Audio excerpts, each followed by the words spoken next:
As further proof that I've lost my mind completely, I'm going to try and rank the entire Redwood Empire lineup from 1st to 10th all at the same time. Yeah.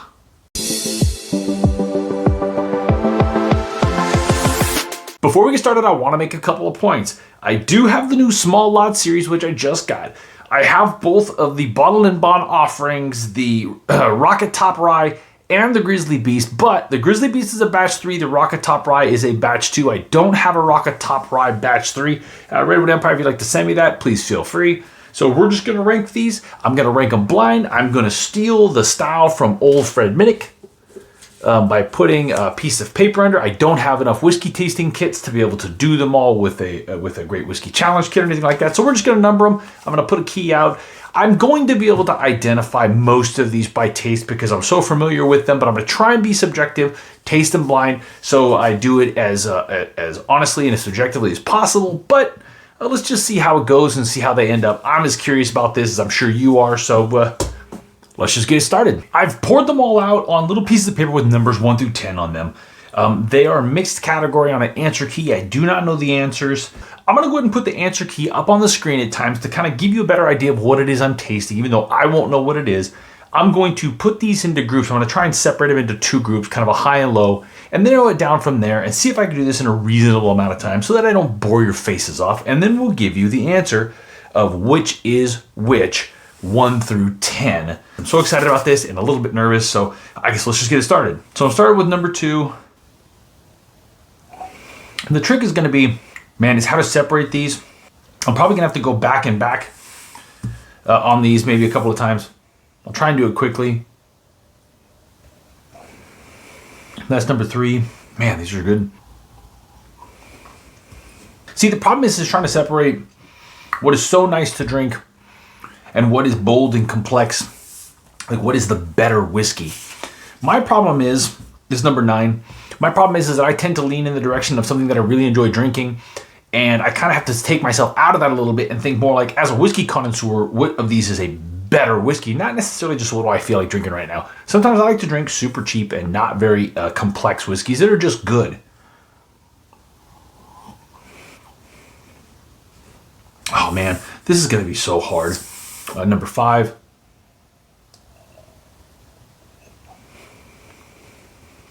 It's going to be really hard to separate these things. There is a similarity between some of the things. Obviously, the cast strength rye and the regular rye. The cast strength Emerald Giant and the regular Emerald Giant are going to be similar.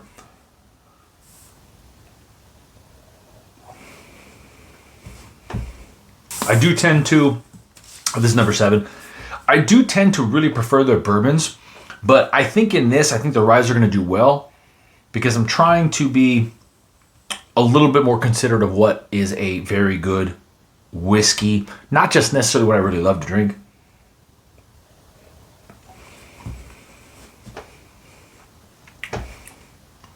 So what I'm kind of trying to do is the ones that are hitting me most positive, I'm going on this end. The ones that are a little less are going on this end. Here's number 8. Oh, that one was good on the finish. Very sweet, caramely.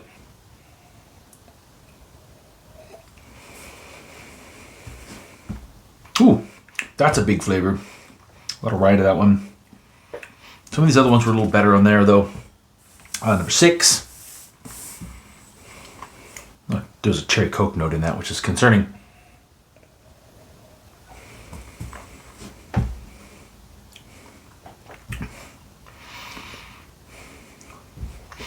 One of the things that's important to note, too, is if I did this today and then I did it tomorrow, I'd probably get different answers.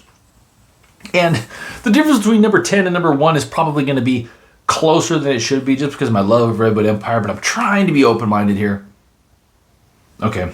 See, the problem is I know what some of these are. Man, I really like that one. Okay. So let's try to narrow them down just a little bit more. Number 5. I don't know how Fred Minnick does this with 100 whiskeys. Number 8.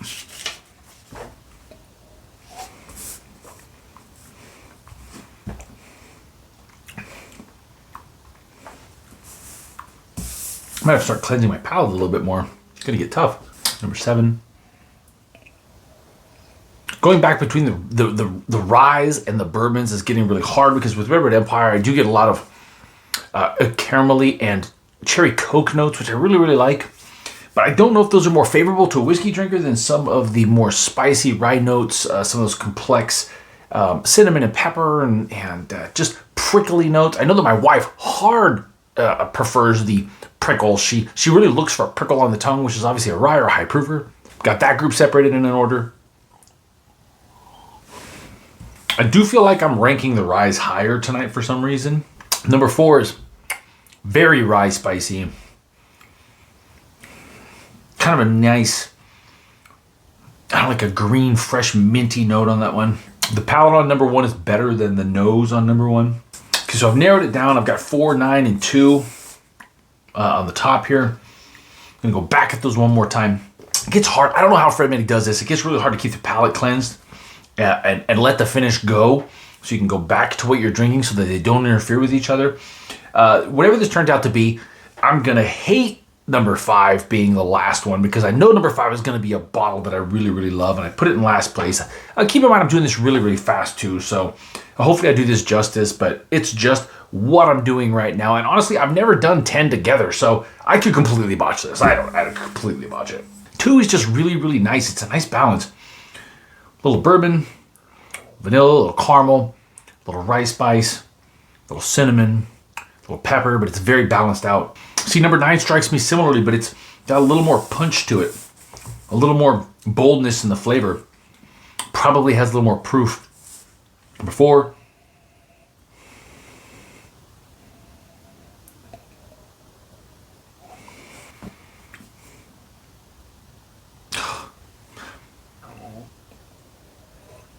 Okay, I think I got it. This is so stressful to me. I just love Redwood Empire. This is such a ridiculous thing to do. To try and taste 10 whiskeys all at one time and rank them is a ludicrous thing to do. For everybody doing 100 is absolutely ludicrous. I will tell you after doing this, I really think we should probably put less weight in whatever Fred Minnick's top 100 is. The format that he does it in just seems impossible. I'm not saying that he's wrong, but if I had some kind of scoring system where I could score these things accurately on a multiple day basis, come back to it, score it, rescore it, and come up with some kind of 1 out of 100 score that would probably be more accurate to do it. But who the heck has time for that? Not me. So here's what we're going to do. I'm going to go ahead and reveal to myself what the ranking is and probably cry a little bit. I've got 9, 4, 2, 1, 3, 6, 7, 10, 8, 5. So if you're following at home,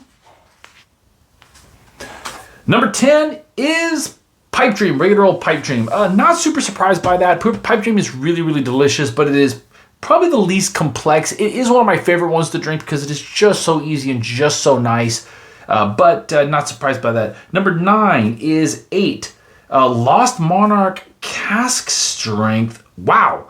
Shocker there. I really like the Lost Monarch Cask Strength a lot. I'm really surprised that came in there. Number 10 is the Pipe Dream Cask Strength. Okay, fine. That makes kind of sense to me, I guess. Number 7 is Grizzly Beast. That is a shocker. The Grizzly Beast Batch 3 to me is so delicious. I knew I got that cherry cola note in there, but just today it's not hitting me as well as some of these other ones. That is going to be a shocker. I'm probably going to regret that one. Number 6, Rocket Top. So curiously, the bottled and bond offerings are coming in down here at 9, 8, 7, 6, and 5, 7 and 6. So wow, I'm super confused by this. I have not been honest with myself. I really suck at doing this. Number 5 is the Devil's Tower. The new high rye bourbon comes in at number 5. Number 4 is the Foggy Burl, the no single malt. I knew that was the single malt. That's the only problem with this is I knew which one that was. But if I'm trying to be subjective, it is very, very good. And I like a single malt. So if you're not a big Scotch drinker, it probably wouldn't come in as high for you, but it came in high for me. So top three. That leaves number 3, Lost Monarch. That is a shocker for me. I do love the Lost Monarch. You can see by the amount of the bottle, I've drank a ton of that.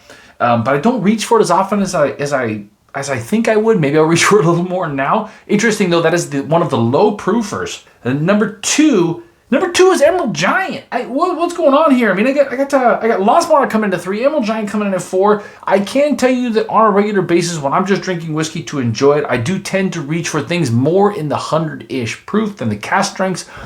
I think if I did this again, I don't know. I'm completely lost. So number 3 is Lost Monarch. Number 2 is Emerald Giant. I know that the ryes are the ones that the distillers are most proud of. I know those are the ones that they really, really pride themselves in doing something with. So that leaves number 1 today, the Emerald Giant cask strength. Wow, I would not have guessed that, but that came in so good to me today. It's got the sweet maltiness on it. It's spicy. It's bold. It's long, and the finish is just fantastic on that. I can't. Okay, well, listen, there you go. I'm not going to be making any videos for a few days because I'm really going to have to digest this.